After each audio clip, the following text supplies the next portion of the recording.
세상엔 여러가지 괴담들이 많지만 괴담은 실제로 겪은 이야기와는 완전히 다른 개념으로 보고 있습니다. 검통 공포라디오, 오늘 들려드릴 이야기는 밤만 되면 나타나는 쩍벌남이라는 제목으로 구독자 슈퍼주얼리 정님께서 4개월 전에 보내주신 제보 사연입니다. 쩍벌남이라 바바리맨일까요? 아니면 귀신일까요? 그의 정체 지금 시작합니다. 제가 처음 사회생활을 시작했을 때 첫 직장이 안양에 있었어요. 집이 인천이다 보니 안양까지 왕복으로 왔다 갔다 하기가 번거롭기도 하고, 그렇다고 사회초년생한테 차가 있을 리도 없었으니 결국 방법은 한 가지였죠. 집으로부터 독립해서 자취를 하는 거였습니다. 집에선 상당히 반대를 많이 했죠. 연고 없는 타지에서 젊은 여자 혼자서 산다는 게 생각보다 위험하다면서요.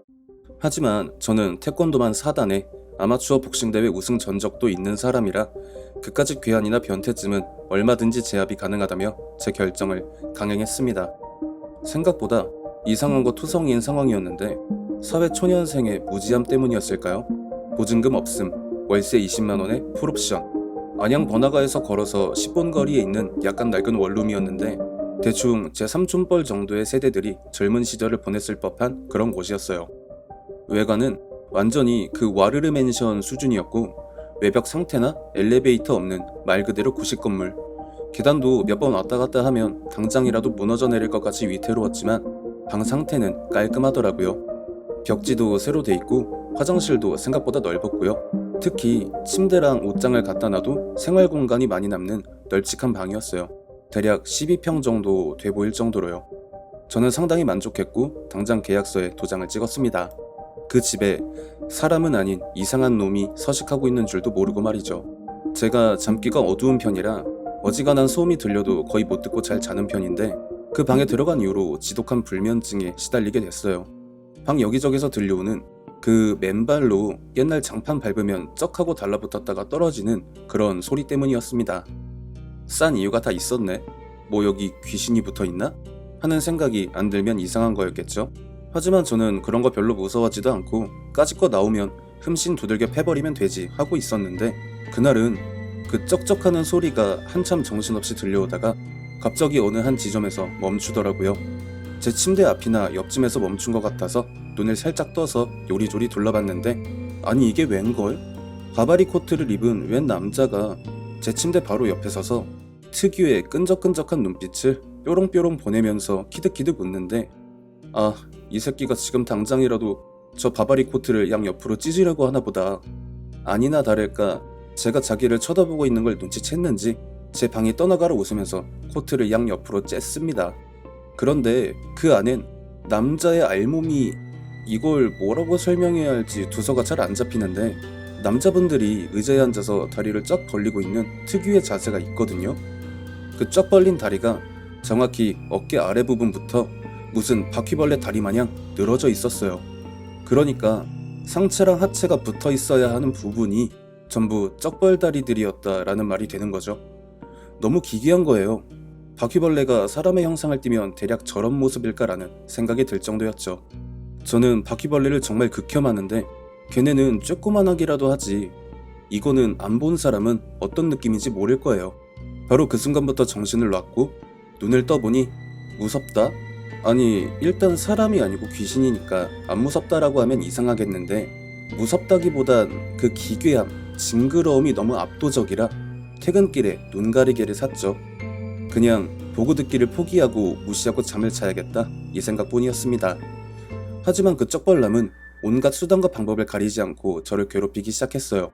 바바리 코트를 벗은 채 그 다리들을 늘어놓은 채로 테크노, 팝핀, 셔플, 온갖 장르의 댄스를 춰가면서 쩍쩍쩍 기분 나쁜 소리를 신바람 나는 비트에 맞춰 쉴 새 없이 내면서 아주 흥이 제대로 들린 것 마냥 잇몸을 만개하고 헤헤헤헤 웃어가면서 한 3개월을 그렇게 고통 속에 사니까 제 키가 165에 몸무게가 60이 조금 넘었었는데 그 시점엔 몸무게가 42까지 내려가고 말았습니다. 이걸 직장 동료가 심각하게 보면서 명함을 하나 건네주는데 왕꽃신녀라는 무당의 명함.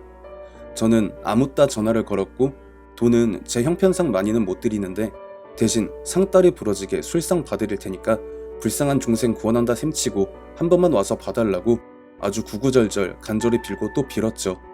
그 무당이 자기가 장군님 모신 지 30년이 넘었는데 이렇게 웃긴 처자는 처음이라면서 엄청 좋아하시더라고요.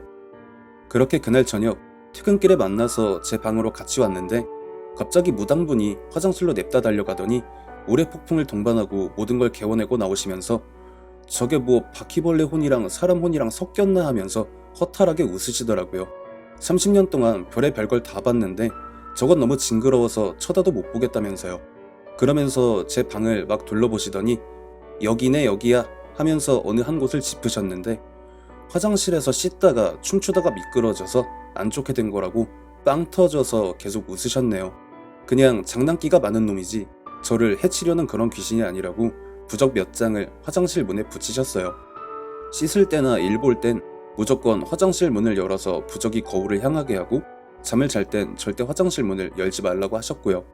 그날 이후론 그 쩍벌남이 한동안 나타나지 않아서 2달 동안은 너무 편안하게 잘 지냈고 다시 살이 불어오르던 어느 날 제가 회식하고 거의 새벽 3시쯤에 방에 들어온 그 저주받을 날 제가 깜빡하고 화장실 문을 닫고 샤워를 하고 있었는데 갑자기 화장실 전등이 깜박깜박거리면서 저의 바로 등 뒤에서 쿵짝쿵짝하는 흥에 겨워서 비트를 아주 제대로 타고 있는 누군가의 발소리가 들려오길래 그놈이다.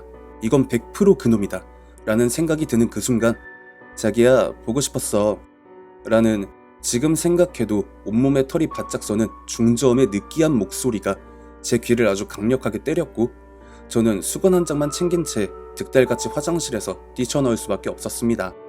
오늘 같은 실수를 저지르는 날엔 여지없이 이 쩍벌놈이 나타나겠구나라는 걸 뼈저리게 느낀 저는 정확히 그 방에 들어간 지 반년이 되는 날 집주인을 찾아가서 계약을 해지하고 그 방에서 나오게 됐죠. 임시방편이 만능은 아니니까요.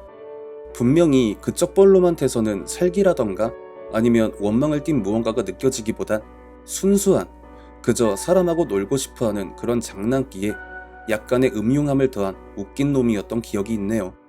남편한테 처음 이 얘기를 했을 때 같이 춤이라도 춰주지 그랬냐고 쉴 새 없이 웃던 그이의 얼굴이 생각납니다. 이야, 귀신이 참 트렌디하네요. 11년 전이면 셔플댄스가 본격 유행을 타기도 전이었던 것 같은데 그걸 무반주로 그 여러 개의 다리를 가지고 초대는 모습이라 정말 구독자분의 말씀대로 상상조차 하기 힘들 것 같습니다. 시청해주신 모든 분들 감사드리며 구독과 좋아요 알림 설정 부탁드립니다.